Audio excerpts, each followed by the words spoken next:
Diakui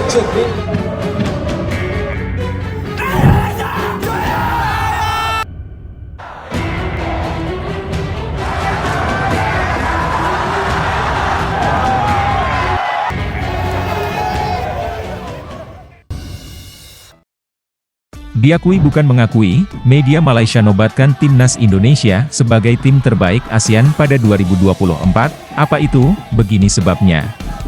Mantan menir Timnas Malaysia minta Malaysia belajar dari Erick Thohir. Perbedaan naturalisasi Indonesia dengan Malaysia. Halo Sobat Garuda. Kabar gembira datang dari negeri tetangga. Media Malaysia baru aja kasih penghormatan luar biasa buat Timnas Indonesia loh. Mereka bilang, Indonesia adalah tim sepak bola terbaik di ASEAN sepanjang 2024. Nah, sebagai fans Garuda, gimana rasanya dengar kabar ini? Bangga?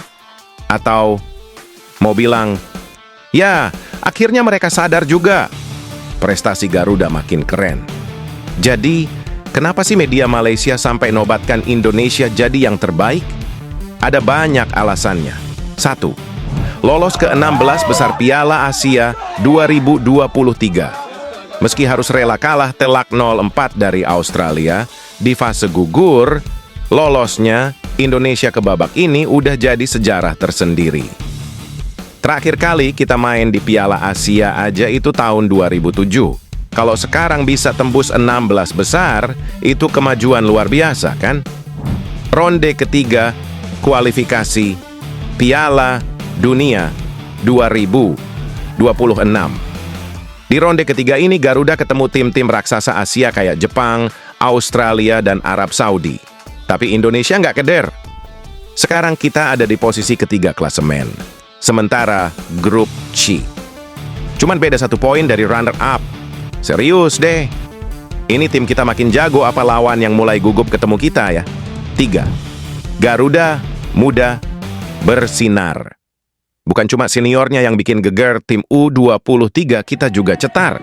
Mereka melaju ke semifinal Piala Asia U23 2024, bahkan sempat ngebantai Korea Selatan. Nggak cuma itu, U19 dan U20 kita juga dapat tiket ke Piala Asia tahun depan. Bener-bener generasi emas nih. 4. Tim futsal juaranya ASEAN. Kalau yang ini, lain cerita tapi tetap bikin bangga. Tim futsal Indonesia berhasil bawa pulang trofi AFF Futsal Championship 2024 dengan mengalahkan Vietnam 2-0. Malaysia, bisa nggak kita kayak mereka? Prestasi ini bikin mantan manajer Timnas Malaysia, Datuk Kamarul Arifin, mulai noleh ke kita. Dia bilang Malaysia harus belajar banyak dari Erick Thohir soal naturalisasi pemain. Erick itu nggak cuma kirim email buat ngajak pemain keturunan bergabung, tapi juga kasih keyakinan bahwa main buat Indonesia itu lebih dari sekadar lambang di dada, kata Datuk. Lucunya, ada pemain Burnley, Josh Brownhill yang katanya punya darah Malaysia. Tapi, dia langsung klarifikasi, sorry nggak ada hubungan ya. Aduh, Datuk. Gimana mau kayak Indonesia kalau baru ngecek asal-usul aja udah salah, kan? Sobat Garuda, setuju nggak? Gimana menurut kalian soal penghargaan ini? Bangga, kan? Atau ada yang masih nyinyir bilang, ini hoki aja.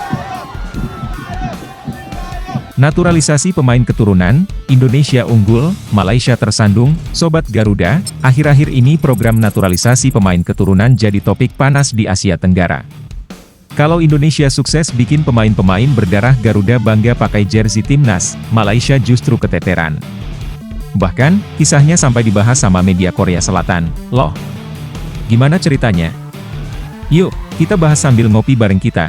Indonesia, naturalisasi dengan rencana matang. Timnas Indonesia memang lagi jadi sorotan soal naturalisasi.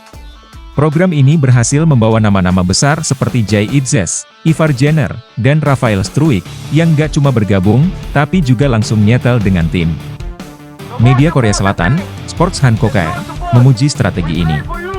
Menurut mereka, Indonesia gak cuma asal comot pemain, tapi benar-benar fokus cari yang punya hubungan kuat dengan negara ini. Akhirnya, hasilnya pun memuaskan, contohnya aja Jay Itzes. Setelah resmi jadi WNI, dia langsung nyumbang performa solid buat timnas di kualifikasi Piala Dunia. Ini bukti nyata kalau Indonesia serius ngebangun skuad kompetitif. Malaysia sering kena zong. Nah, beda cerita sama Malaysia. Mereka juga mau coba naturalisasi, tapi sering dapat zong. Contoh paling epik? Josh Brownhill. Pemain Burnley ini digadang-gadang bakal jadi bintang baru timnas Malaysia. Tapi, apa yang terjadi? Saya nggak punya garis keturunan Malaysia, katanya tegas. Bayangin, proposal udah disiapin, harapan udah dipasang tinggi-tinggi, malah ditolak mentah-mentah. Nggak cuma Josh Brownhill, pemain-pemain lain seperti Naim Garcia, Leganes, dan Ethan Whitley, Manchester United, juga nolak gabung. Kenapa Indonesia lebih sukses? Menurut pengamat bola internasional, suksesnya Indonesia ada di pendekatan. PSSI, di bawah Erick Thohir, nggak sekadar ngajak pemain, tapi juga membangun rasa bangga dan koneksi emosional. Naturalisasi bukan cuma soal teknis, tapi juga soal identitas. Di sisi lain, Malaysia terlihat lebih terburu-buru dan kurang riset. Akibatnya, mereka sering salah target. Kalau kamu jadi pemain keturunan, pilih Indonesia atau Malaysia. Bagaimana pendapatmu Sobat Garuda? Yuk tulis di komentar. Halo Sobat Garuda, kabar kurang sedap datang dari kubu timnas Australia. Bek andalan sekaligus pemain termahal mereka, Harry Souttar, harus menepi hingga akhir musim akibat cedera tendon Achilles. Dengan harga pasar mencapai 7 juta euro, sekitar 118 miliar rupiah, absennya Souttar jelas jadi pukulan berat bagi Socceroos menjelang laga melawan timnas Indonesia di Sydney Football Stadium pada 20 Maret 2025 dalam lanjutan grup C kualifikasi Piala Dunia 2026 zona Asia.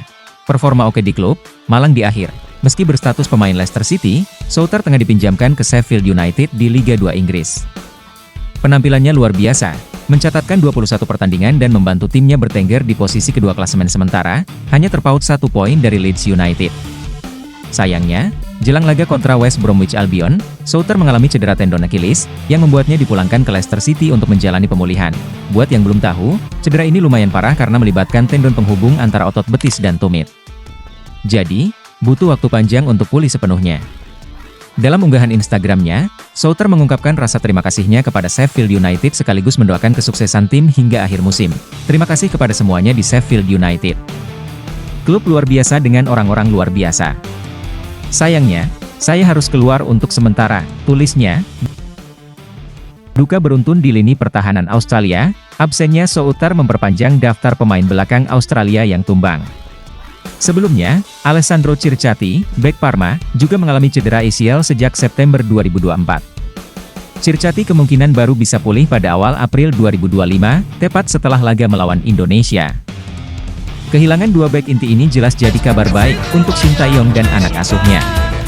Duet penyerang naturalisasi Indonesia seperti Ula Romeni dan Rafael Struijk, ditambah kreativitas Marcelino Ferdinand, punya peluang lebih besar untuk menjebol pertahanan Socceroos yang kini pincang. Timnas Indonesia dalam posisi menguntungkan. Tanpa Souttar dan Circati, Australia terpaksa merombak lini belakang mereka.